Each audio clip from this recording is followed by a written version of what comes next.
retomo. Las prácticas inclusivas son 4 prácticas inclusivas y se mueven en función de desarrollar prácticas, crear culturas y establecer políticas inclusivas. La primera de esas prácticas son la eliminación de barreras para el aprendizaje y la participación, pero aquí bien podría entrar la detección de barreras, la prevención de barreras, minimizar barreras y por lo tanto eliminar barreras. Cuando hablamos de circunstancias, estamos hablando de las características de los alumnos, de aspectos de la condición personal. ¿Cuáles características? Que si tiene pelo chino y ojos de color, no. Que si es moreno o güero, no. ¿Cuáles características? La condición personal. ¿Cuál condición personal? Discapacidad, dificultad severa, aprendizaje, conducta, comunicación, aptitud sobresaliente, autismo, TGD, condición médica. ¿Por qué? Porque la escuela se abre a la inclusión de todos los alumnos. Obviamente hay alumnos de esas circunstancias, de esas condiciones personales, estamos la prioridad de la aptitud sobresaliente y la prioridad de la discapacidad como prioridad, pero no significa que la escuela va a desatender las demás condiciones personales. Entonces se toman en cuenta las condiciones personales y se toman en cuenta las barreras a las que los alumnos se enfrentan. ¿Cuáles son los alumnos de seguimiento por parte de USAER? Los que se están enfrentando a barreras y aparte presentan una condición personal. Además de enfrentarse a barreras, presentan una condición personal que les impide acceder al aprendizaje y la participación. Entonces, la condición personal y las barreras a las que se están enfrentando que también les impiden acceder al aprendizaje y la participación. Hay circunstancias que no le impiden al alumno acceder al aprendizaje y la participación porque ya se eliminaron barreras que le impedían el aprendizaje y la participación. Una persona con silla de ruedas puede acceder al aprendizaje y la participación cuando se establecen los apoyos que necesita. Por eso, la siguiente característica son las necesidades y el uso de apoyos es una respuesta a esas necesidades de los alumnos. Pueden ser necesidades básicas de aprendizaje, educativas específicas o como antes se llamaban educativas especiales, porque una cosa eran las necesidades, otra cosa es la condición personal de discapacidad, autismo, dificultad severa, etcétera, etcétera, y otra cosa son las barreras, no son lo mismo, ¿sí? No es lo mismo barreras, no es lo mismo circunstancias, no es lo mismo necesidades. Que las confundan es otro rollo, pero no las confundan. Los apoyos pueden ser canalizaciones, recursos, gestionar recursos materiales, infraestructura, personal, tienen que ver con las adecuaciones de acceso de currículo de metodología, gestión de materiales, gestión de todos los tipos de recursos que existen, ¿sí? Esos son los apoyos. Canalizaciones, talleres, pláticas, cursos, materiales, capacitaciones, etcétera. El diseño universal para el aprendizaje, DUA, es una de las 4 prácticas inclusivas, es la tercera práctica inclusiva. Tiene que ver con las capacidades. Las capacidades son estilos y ritmos de aprendizaje, motivación para aprender, nivel de competencia curricular, que en la Ley General de Educación, que vamos a ver más adelante, separan estilos y ritmos de aprendizaje de capacidades. Pues bueno, es como para darle énfasis a este aspecto que la Constitución no menciona, pero estos estilos y ritmos de aprendizaje son capacidades y vamos a ver más capacidades todavía adelante, pero para poner un ejemplo, serían los estilos y ritmos de aprendizaje, el nivel de competencia curricular, la motivación para aprender y los intereses. Tiene que ver con las capacidades de los alumnos. La cuarta práctica inclusiva son los ajustes razonables. Los ajustes razonables también son una respuesta a las necesidades de los alumnos. Entonces, se hacen ajustes razonables en atención a las necesidades y se ofrecen los apoyos necesarios. ¿Sí? Ahorita vamos a ver la ley cómo lo estructura de esta forma. ¿Qué son los ajustes razonables? Si aquí hay adecuación de currículo, acceso y metodología, si aquí hay adecuación de currículo, acceso y metodología, si aquí hay adecuación de currículo, acceso y metodología, entonces, ¿qué son los ajustes razonables? ¿Y a qué se le hace un ajuste razonable? ¿A qué?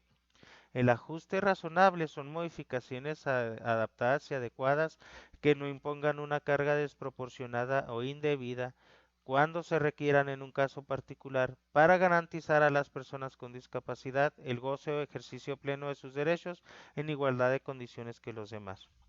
Si el niño tiene autismo, no se le hace ajustes razonables, se le ofrecen apoyos y se le pueden hacer ajustes a ese diseño universal para el aprendizaje.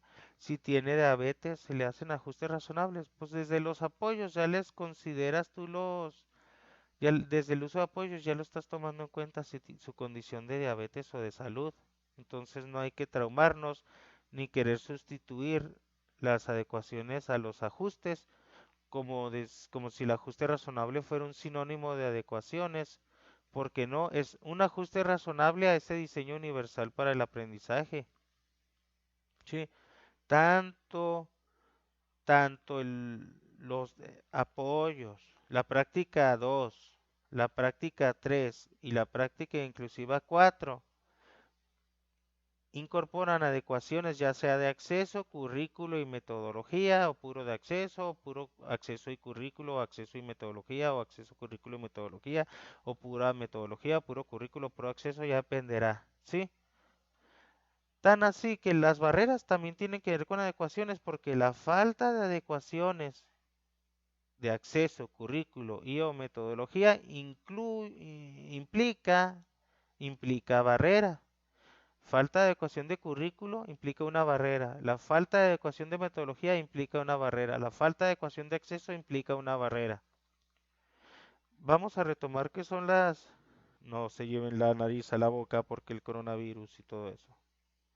Vamos a ver qué es, qué implica. Vamos a recordar lo que Ismael García Cedillo, Puga y todos esos autores hablan sobre las adecuaciones. Vamos a hacer una recordadita leve. Ya sea que sean adecuaciones, adaptaciones, modificaciones, cambios, transformaciones, ajustes, no razonables, ajustes, toma en cuenta que esos cambios se pueden realizar en el acceso, en la metodología y en el currículo.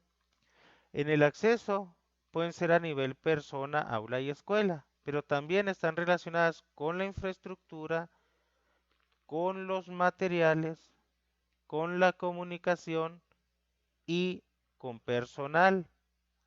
Especialista, intérprete de lengua de señas mexicanas, traductor intercultural bilingüe, asistente, etcétera. Sombra, qué sé yo.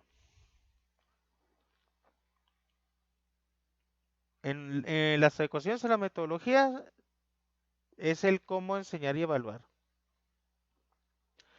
El cómo, el con qué, enseñar y evaluar. Para eso se toman en cuenta aspectos como tiempo, organización, interacciones, formas de representar, obtener y crear conocimiento, clima, ambiente del aula, motivaciones intrínsecas, extrínsecas, intereses particulares, intereses comunes.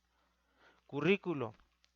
Las adecuaciones al currículo pueden ser significativas o altamente significativas. Las significativas y en las altamente significativas modificas el qué del aprendizaje, el qué enseñar y qué evaluar.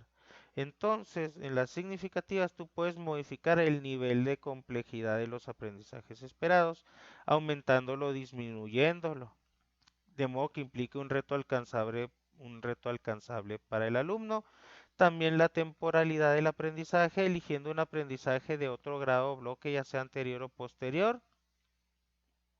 Lo puedes sustituir por otro de un nivel educativo anterior o posterior también, pero sigue siendo adecuación curricular significativa.